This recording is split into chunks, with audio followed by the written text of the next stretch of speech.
Hey everybody, it's Eddie J on Crypto for GrowMyBag.tv. Hope you're having a good one. What's good, what's good, what's good.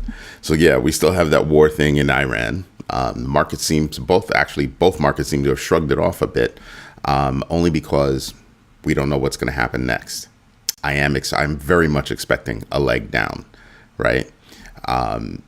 There are steps being taken in Iran to close the Strait of Hormuz, or at least the part of the strait where they actually do have control, because the strait is actually international waters, but they do control a certain portion of it as a part of their waters. That impact could be real, meaning that you already have some oil freighters being rerouted. That means insurance is going to go up, all kinds of impacts from that. So I'm just waiting for those impacts to actually come in. Oil is definitely going to take a hit. Like I don't think there's a chance in all get out that it won't take a hit. So that's something I'm paying attention to. What else you have? You have the stock market just kind of shrugging it off, like I said, because we don't know what Iran's going to do. They've said what they want to do. The parliament has okayed the closing of the Strait of Hormuz. So there's a lot going on there. Good morning, Go Fatima. How are you? So there's a lot to actually pay attention to in that space. Beyond that, there's not even a rumor. The United States has asked China to step in and talk to Iran about, closing the Strait of Hormuz, and not doing so. China has no interest in stepping in. China has been hoarding, has been stockpiling oil for a while. They've got like 1 billion barrels. They can move oil, their oil consumption over to Russia, as well as Malaysia and other places.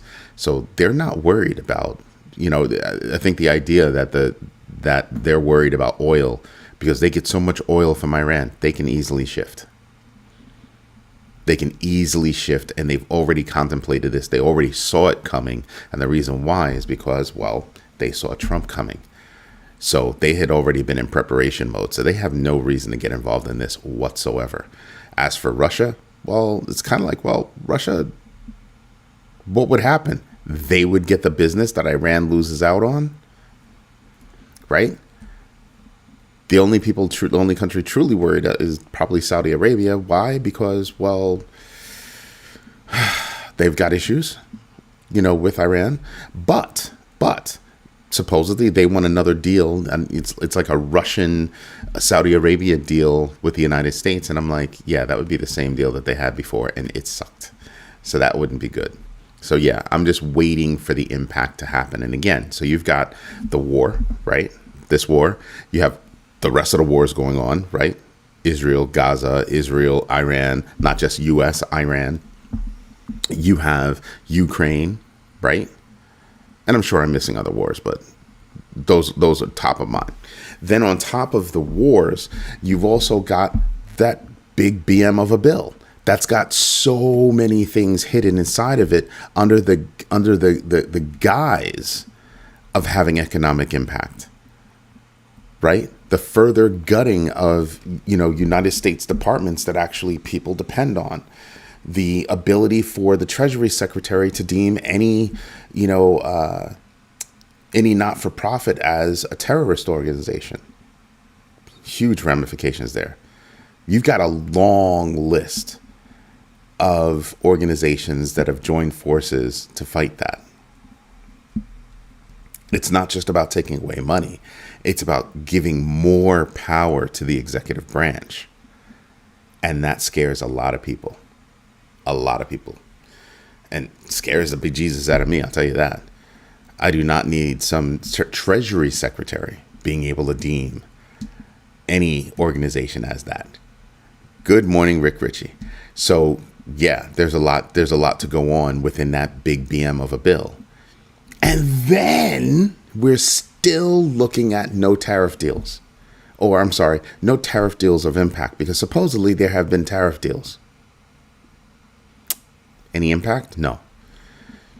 The only impact I'm seeing from tariffs you are seeing companies like Lululemon lay off 150 of their corporate staff, saying, listen, yeah, there's competition, but now we're looking at tariffs that could destroy the company. Wow. That was a high flyer. That was a high-flying company, and now they've laid off 150 of their staff.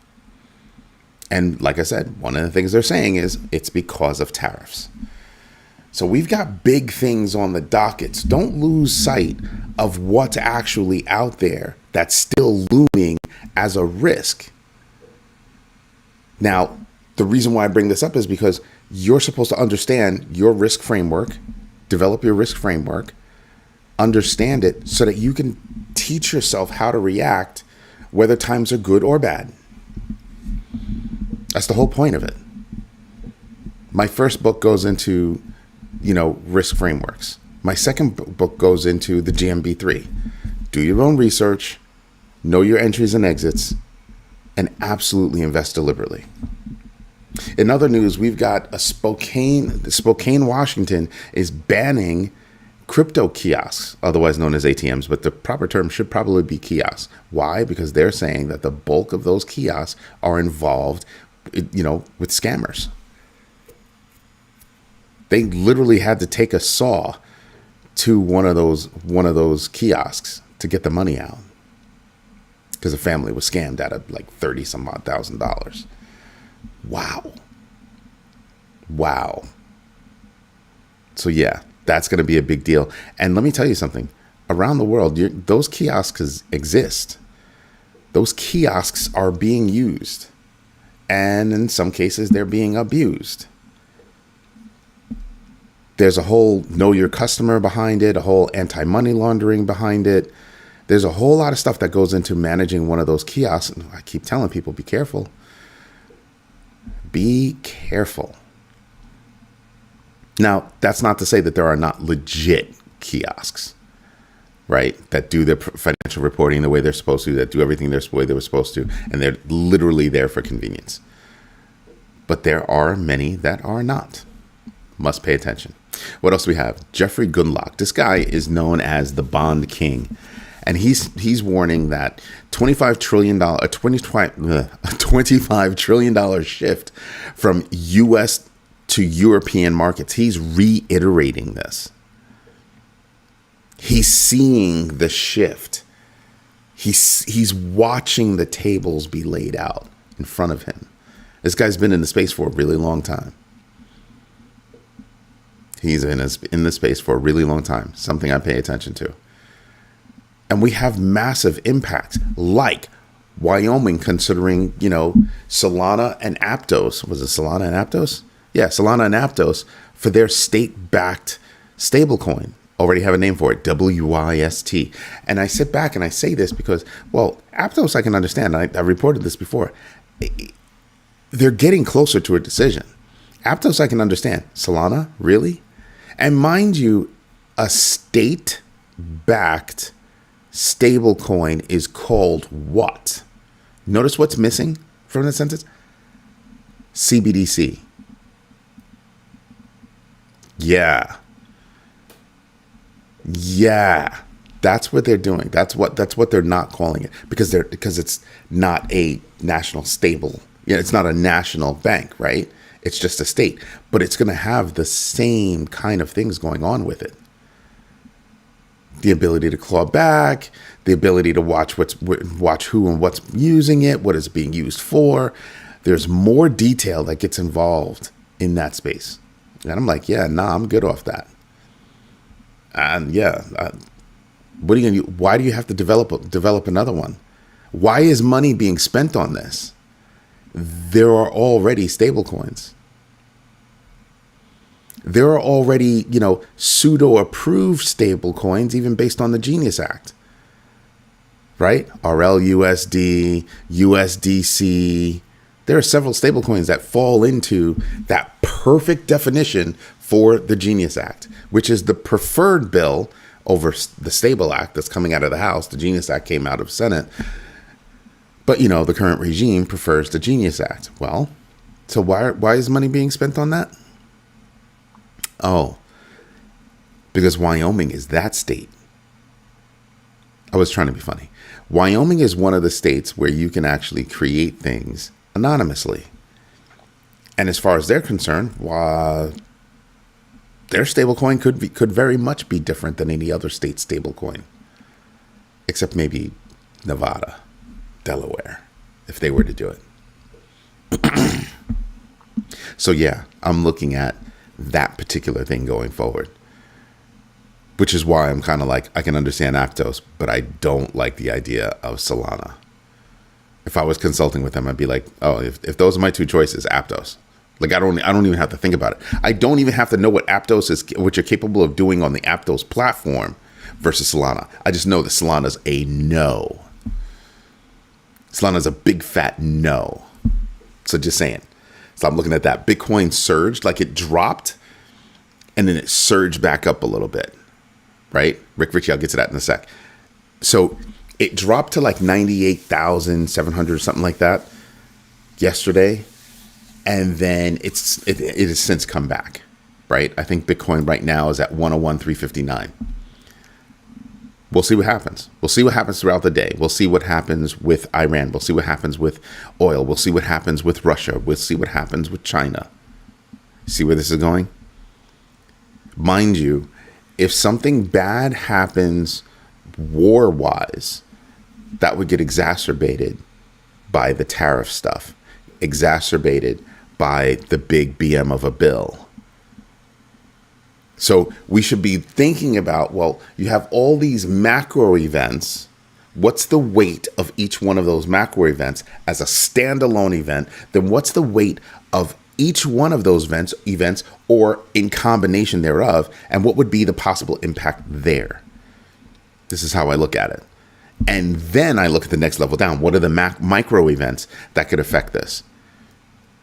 And you have the overall economy. You have all these other things. You have, so tariffs is probably the furthest reaching, in my opinion. Yes, the war would have crazy impact, and there's a lot of stuff from that. But I'm really looking at the tariff situation as being a problem, because the next quarterly results are not going to be good, because those are tariffs in full effect, with companies passing along those costs. Aha. Then you start to think about, oh man, that's not a good thing. That's no bueno. Now you see why you need your risk framework. And that's not just for cryptos, not just for stocks. It's for everything in investment. Pay attention. Now, Rick Ritchie, that kiosk situation will cost that county some money because it wasn't the kiosk company that ripped them off. The company is out the money and BTC. It could cost them money.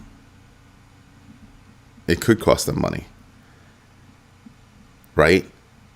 The company that has the kiosk, if you're looking at that situation the way Rick Ritchie's laying it out, a company owns a kiosk. Some scammer says you have to do this or else. Somebody comes, they deposit money into the kiosk. That kiosk owner shoots out the Bitcoin, and now that kiosk owner has been scammed.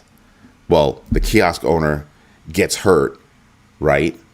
And then the people maybe get back their money, but why should you get back your money? That's not your money. They literally stole from the kiosk company. That is going to be a problem. Oh, well, it was a scam. Well, we didn't do the scam. You wanted to do a transaction. We handled that transaction for you.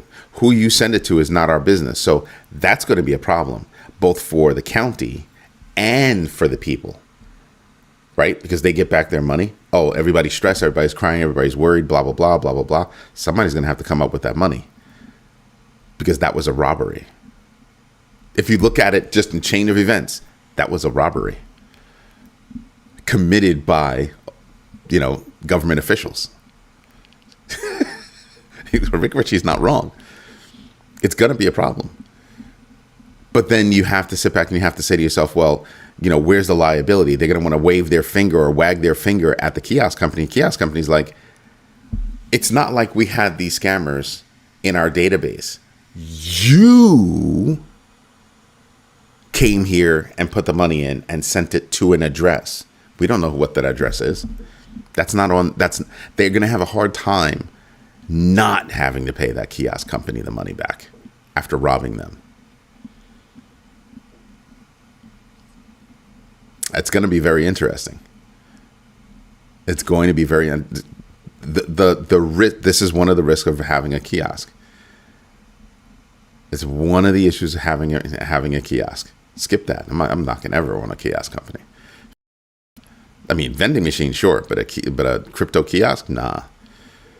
Something like that happens, then lost your damn mind.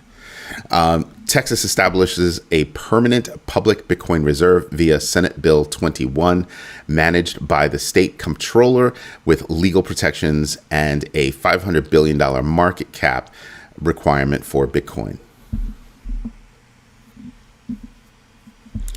Texas is trying everything in its power to become relevant, in my humble opinion. That's honestly how I look at it. I don't.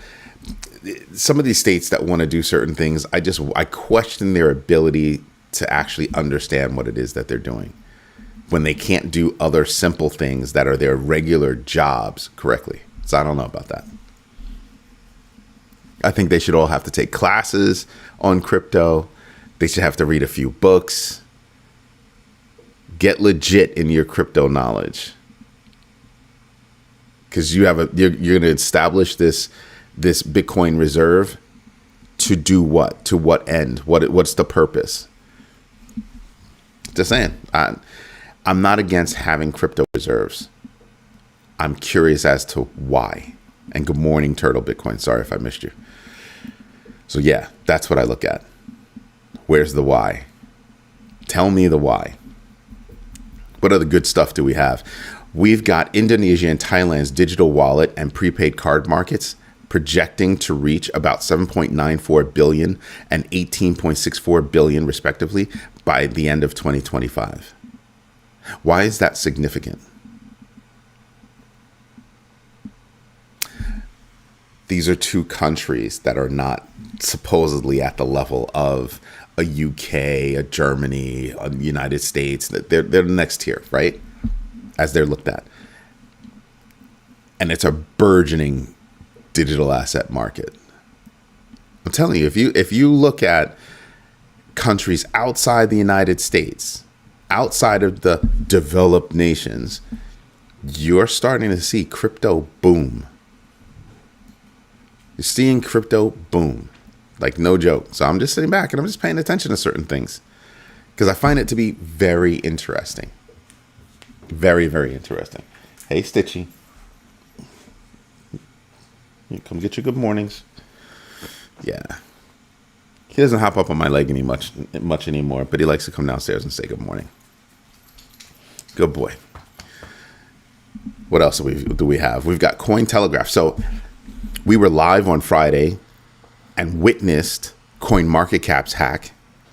And then one of our big baggers reported yesterday, Rick Ritchie reported yesterday, that he was witness to the Cointelegraph hack. Let me tell you something. Hacking has absolutely increased. Is absolutely increased. And it's not just crypto. It's not just the crypto space. So you've got Aflac right now that was hacked by, who is it? They're called Scattered Spider. And that they're saying that, well, they may have exposed millions of users' information, of customer information. This is not the only healthcare company that's been hacked in the past 2 weeks. There's a concerted effort to go after insurers. And right now, because of everything that's going on in Iran, Iranian hackers are going after everybody, from private homes with doorbell cameras, to small businesses, to large scale organizations like Aflac. We also had that 16 billion hack. Before that, it was the 184 million hack. There is a ton of hacking going on, and I strongly suggest that you take a step back and you just say to yourself, it's not a question of if my information is out there, it's my information is out there, I had better get to changing everything. Wind up on a screen that you don't understand, that you don't see, that you suspect. Here's what you do. Don't click anything. Don't click anything. Close your browser, all windows. Open Task Manager, make sure your browser's closed, right? Do a scan of your computer systems. Find one of the antivirus software packages that you can download onto a USB drive, and then you can reboot into that USB drive, and it will then check your whole hard drive. Strong suggestions if you think you've been hit. Immediately, as well as immediately unplug that computer from the network. Oh, that's right. You probably have Wi-Fi. Yeah, you'd have to block that computer from your Wi-Fi. Not just turn it off from the machine, but block it from the router so it can't get to the rest of your network, so it can't spread. So yeah, there's a lot that goes on there. So get to changing your information, because I'm pretty sure you're not going to want to hear that you got hacked and your computer system's all no, that's a dangerous thing. That's a very dangerous thing. Yo, Sean, what's good? At work, we have monthly security training from hackers and spammers. Yep. Depending on your business, depending on the office that you're in, there's a lot of stuff that goes on. Anyway, what else do we have? We have OKX taking the next step. They're still contemplating. For all you that took my class on how to do your own research, they're still floating the bubble. But it sounds like they're moving into the next stage of, yeah, we floated the bubble. We're getting some good feedback. We're already doing work. Okay, we're going to do it. Yo, what's going on, Hutanic? So there's a lot going on with OKX going IPO in the United States. Just saying. I also told you about Aflac's breach. Security is a big deal. But you know what we should do? That's right. We should get into the numbers. And there are a lot of numbers that we should get into. Let me just switch this, get my notes out of the way, and we'll start from the normal spot, because I want to see Dow futures. Basically, this is all flat, except for oil, which is up a tad. But look at that oil price, $74.44. That's up a lot since last week. It makes me so happy that I had drive an EV, that I don't have to worry about that. Just saying. But yeah, you're looking at basically flatness right here. But I think as people wake up, as we get more saber rattling around the war with Iran, you're gonna see more. If you push a mouse or a rat into a corner, just saying, you're gonna have unexpected consequences, because they're backed into a corner. From an economic perspective, what do we have going on this week? S&P flash manufacturing, services PMI, manufacturing PMI. Case-Shiller is tomorrow. Cleveland Fed speak also tomorrow. Consumer confidence tomorrow. Pay attention to that. Fed Chair Powell testifies. There's going to be a lot that's going to come after that. That could actually move markets. We've got new home sales on Wednesday. Thursday is going to see advanced trade balance in goods, initial jobless claims, wholesale and retail inventories. That's going to be interesting. Just saying that, again, think about tariffs. That's going to be interesting. You've got core durable goods orders, GDP, the second revision, more Fed speak, and pending home sales. Friday, you have consumer sentiment, the final number, personal income, personal spending, PCE index, and core PCE index. Those are big numbers.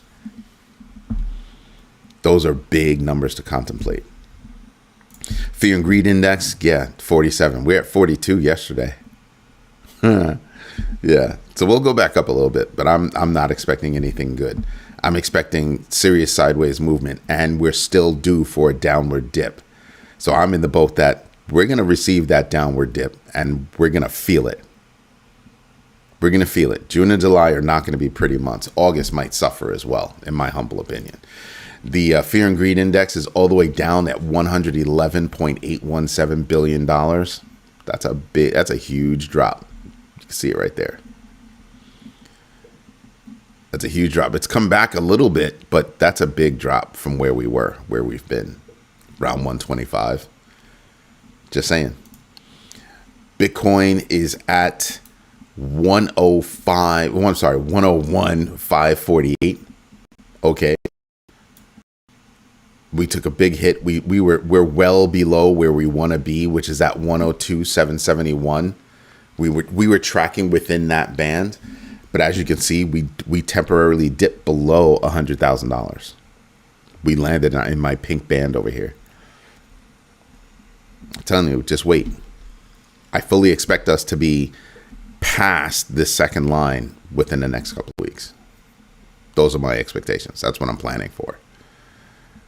I haven't made any moves just yet. I made one move yesterday.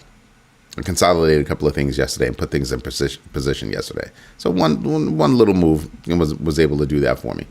Then you've got, looking at the big board, you're looking at a lot of downward things. Ethereum, remember, it was in 2,600 range. It's at 22 now. I'm looking at certain things and I'm salivating. I'm looking at XRP, salivating.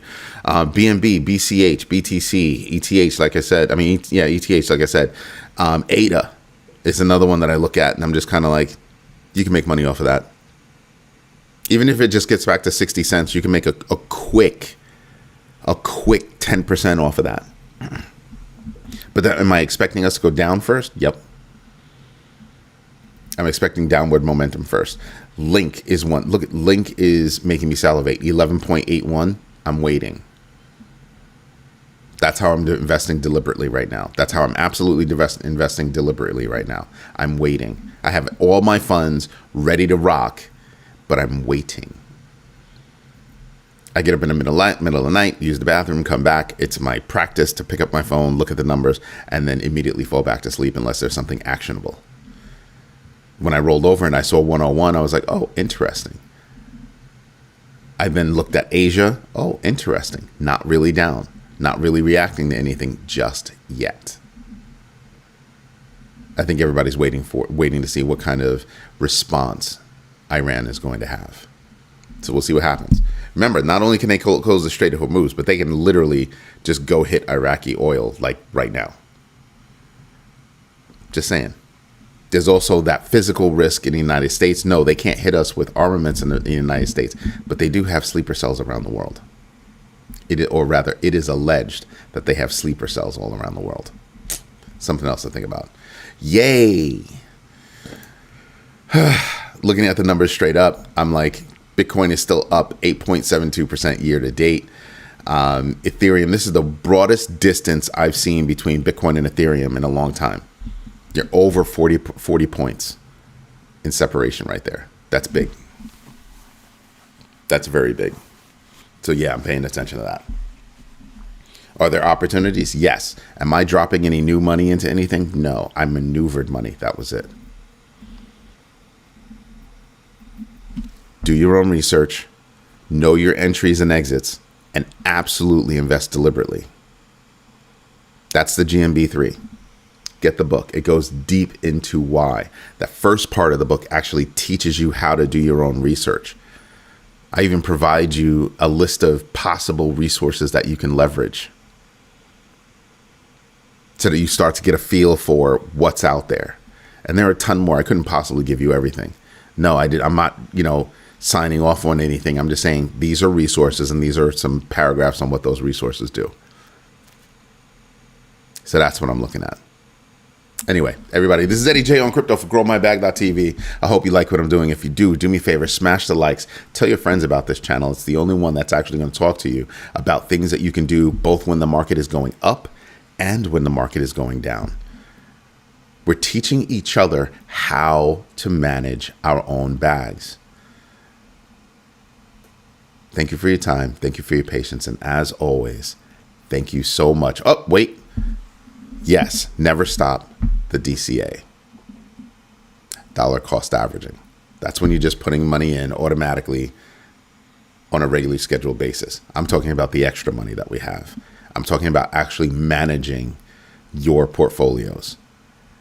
So for the most part, 90% of the time, you're going to DCA. There are other times where you're going to go, oh, maybe I'm not going to DCA this week. I'll put it on pause for this week. There are times that you could do that. But rule of thumb is you just DCA. Market goes up, market goes down, you just DCA. Because over time, it's been proven that things go up. But thank you for your time. Thank you for your patience. And as always, thank you for your trust. See you tonight on Crypto Overflow at 8 p.m. Eastern Standard Time. And I look forward to it. Everybody have a great day. Bye-bye.